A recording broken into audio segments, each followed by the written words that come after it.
অনুরোধ করছি সুধীবৃন্দ এখানে যারা আসছেন সবাই সাংবিধানিক সুখসভা আমি আর একজনের পক্ষ থেকে আমি সবাইকে ধন্যবাদ দিই। ধন্যবাদ। সুরজিৎদার সাথে রাজনীতির সঙ্গে সরাসরি যুক্ত ছিলাম না, কিন্তু আমরা সিপিবি করতাম। আমরা আজকে সমবেত হয়েছি। আমরা সুরঞ্জিত সেন গুপ্তের মৃত্যুতে শোক প্রকাশ করার জন্য।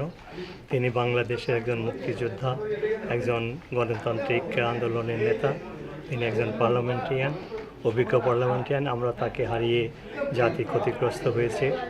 তার মতো একজন রাজনীতিবিদ বাংলাদেশে বিরল, যিনি নীতির প্রশ্নে কোনোদিন আপোষ করেননি। তিনি অসাম্প্রদায়িক বাংলাদেশ করার জন্য প্রতিদিন তিনি কাজ করেছেন। তিনি সংসদে যখন সেই কনস্টিটিউশন পাস হয়, সেখানেও তিনি এই অসাম্প্রদায়িক সমাজ ব্যবস্থা গড়ার সংকল্প প্রবলভাবে ব্যক্ত করেছিলেন। আমরা তার এই অকাল মৃত্যুতে শোকাহত।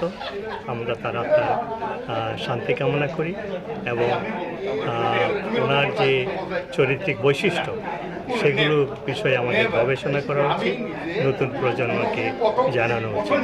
আমরা আবার ওনার আত্মার শান্তি কামনা করছি। ধন্যবাদ। আজকে আমরা এখানে সমবেত হয়েছি বাংলাদেশের সবচেয়ে বিজ্ঞ পার্লামেন্টারিয়ান, মুক্তিযুদ্ধের অন্যতম সংগঠক, স্বাধীনতা যুদ্ধের অন্যতম ব্যক্তিত্ব, তার শোকসভা, সার্বজনীন শোকসভা এখানে আমরা সবাই মিলে করছি। তার প্রতি আজকে এই শীতের দিনে আজকে আমরা এখানে সমবেত হয়েছি। আমরা মনে করি যে আমাদের দায়িত্ব তার প্রতি আমাদের শ্রদ্ধা জ্ঞাপন করা, সেটাই আমাদের আমি মনে করি সুরঞ্জিত সেনের মৃত্যু বাংলাদেশের এক অপরিমিত ক্ষতি হয়েছে।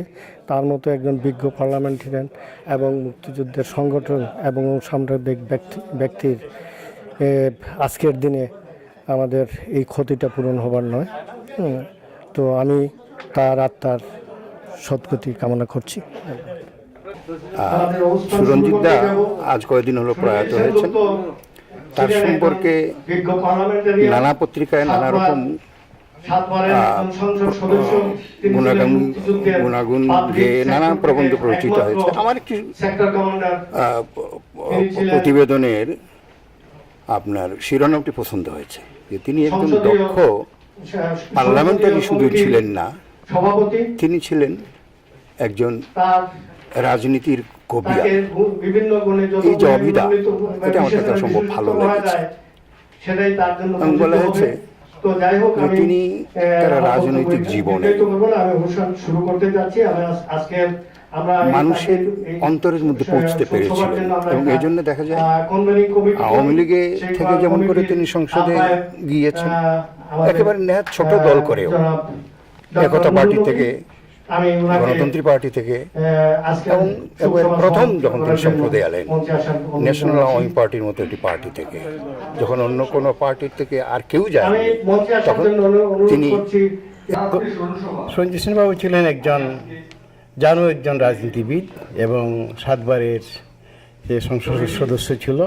এবং আমি বলবো যে বাংলাদেশ যে সংসদ, জাতীয় সংসদ, অলঙ্কারী ছিল সে। আমরা দেখি যে তার রূপ জাতীয় সংসদে যখন সে বিরোধী দল হিসাবে একাই 100 কাজ করছে, ওইখানে বিভিন্ন ধরনের সংশোধনী আনছেন। এবং ওই সময় যখন সংবিধান প্রণয়ন করা হয়, কতগুলা যে সংশোধনী আনছেন, এরা একাই বিভিন্নভাবে তুলে ধরছেন বাংলাদেশের যে প্রেক্ষাপটে।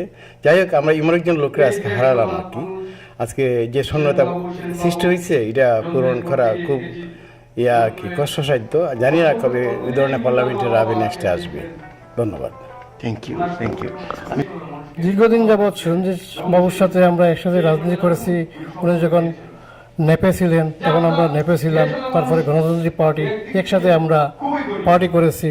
ওনার মতো লোক হয় না, এরকম শক্তিবান নেতা বাংলাদেশে খুব কম আছে, যেটা সত্য। উনি অকুতভাবে সবসময় প্রকাশ করতেন কোনটা সত্য মিথ্যা, এরকম ব্যক্তি খুব কম পাওয়া যায়। উনি আমাদের অত্যন্ত প্রিয় লোক ছিলেন। ওনার অকাল মৃত্যুতে দেশে যে একটা পার্লামেন্টের হারাইছে, এটা এই স্থান পূরণ হবে না। উনি আমি পার্সোনাল একটা কথা বলি, উনি আমার বাসায় গেছে, আমার ব্রুকলিনের বাসায় গিয়ে একবার দাওয়াত খেয়েছে। উনি সবসময় হাসি খুশিভাবে কথা বলতো।